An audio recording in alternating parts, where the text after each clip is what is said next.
गांव से लेकर कस्बों और कस्बों से लेकर शहर तक आजकल एक परेशानी आम हो चुकी है।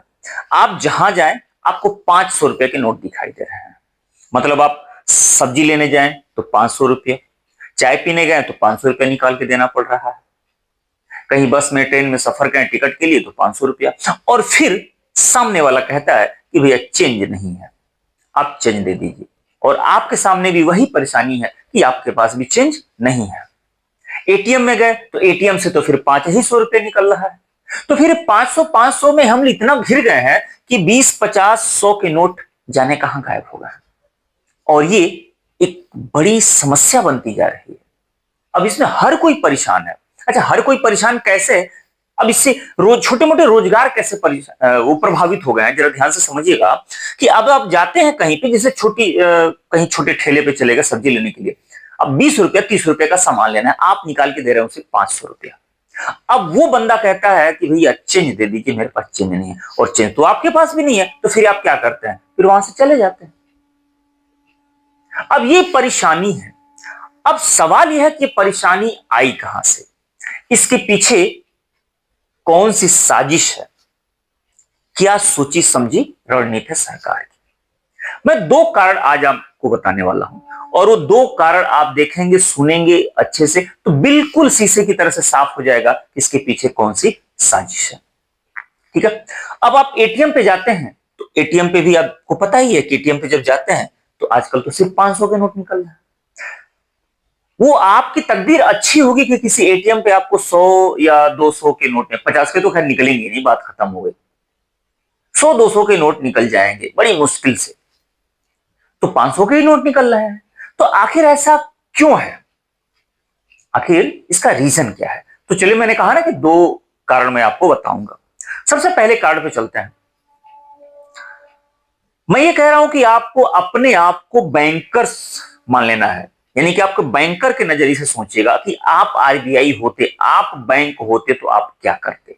ठीक है, पहले कारण। फिर अभी दूसरा कारण भी बताने वाला हूं। अगर आप बैंकर होते, आरबीआई होते, बैंक आपका होता तो आप क्या करते? एक जो एटीएम होता है, एटीएम में आपको पता ही है कि एटीएम में बॉक्स होता है अंदर, और उसमें पैसे भर दिए जाते हैं, फिर बाद में जो जाता है वो निकालता रहता है। तो एटीएम का जो बॉक्स है, कितना पैसा उसमें रखा जा सकता है, वो एटीएम के आकार पे डिपेंड करता है, और वो अलग अलग हो सकता है। लेकिन एक औसत की बात मान लिया जाए तो एक एटीएम में ये बॉक्स होता है, इसको हम लोग कैसेट्स कहते हैं, जिसमें 12 लाख, एवरेज की बात कर रहा हूं, 12 लाख रुपए तक की राशि रखी जा सकती है। 12 लाख रुपए तक की राशि रखी जैसे एक एटीएम में, एवरेज की बात कर रहा हूं। अब बताइए, अगर आप बैंकर होते तो 12 लाख रुपया रखना है तो आप 500 रुपए की नोट रखेंगे, या 100 की, या 50 की, या 10 की? सीधी सी बात।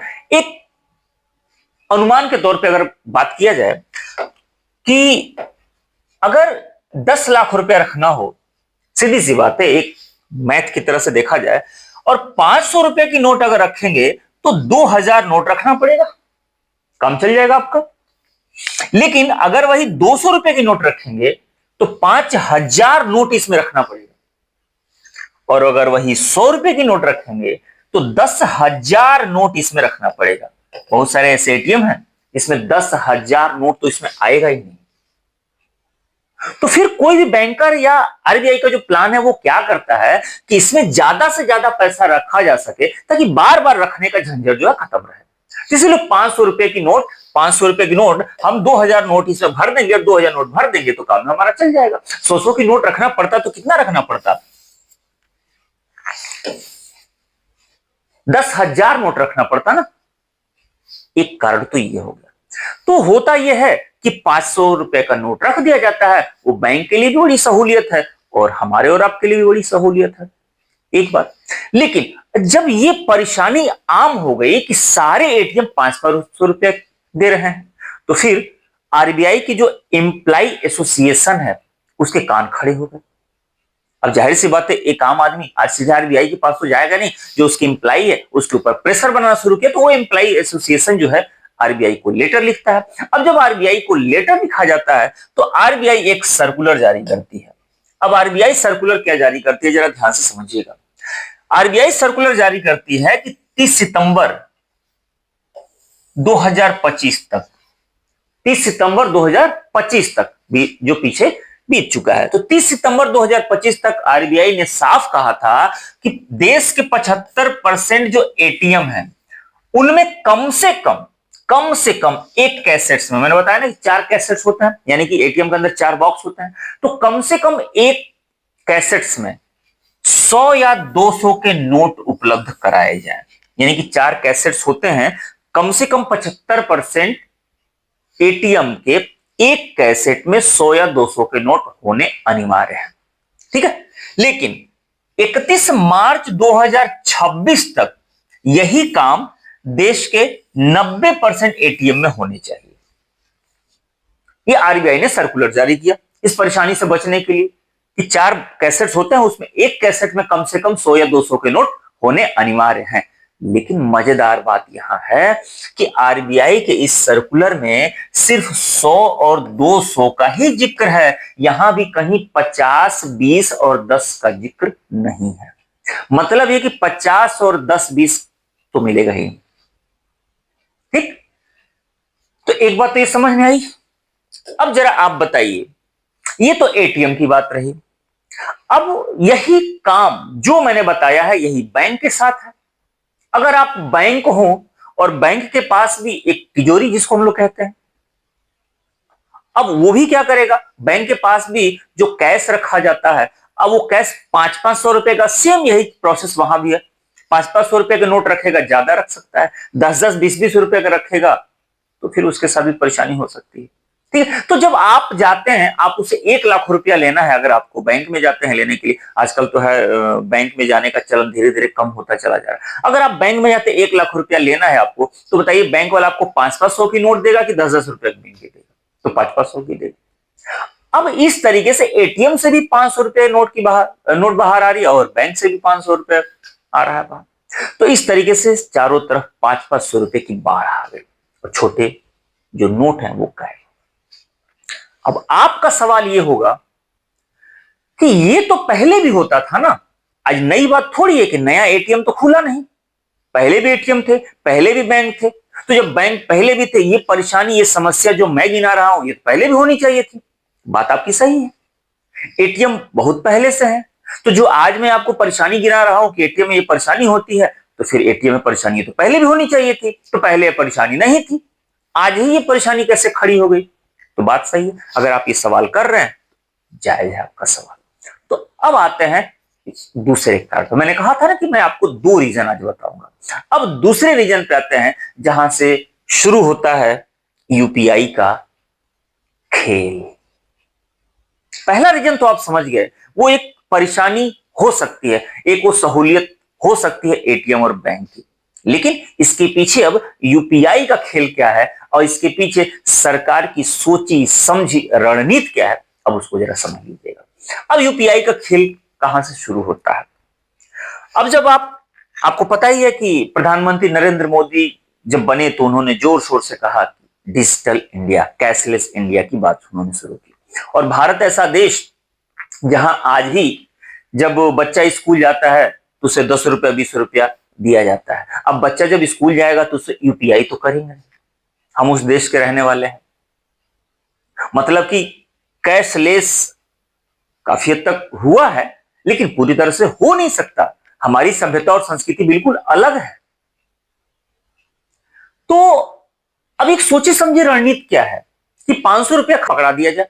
अब 500 रुपया आपके हाथ में आ गया और आप कहीं जाते हैं तो किसी को देंगे। अब जब वो 20 रुपए का सामान लेंगे तो आपके पास भी चेंज नहीं, उसके पास भी चेंज नहीं, तो वो कहेगा भैया ऑनलाइन पेमेंट कर दीजिए।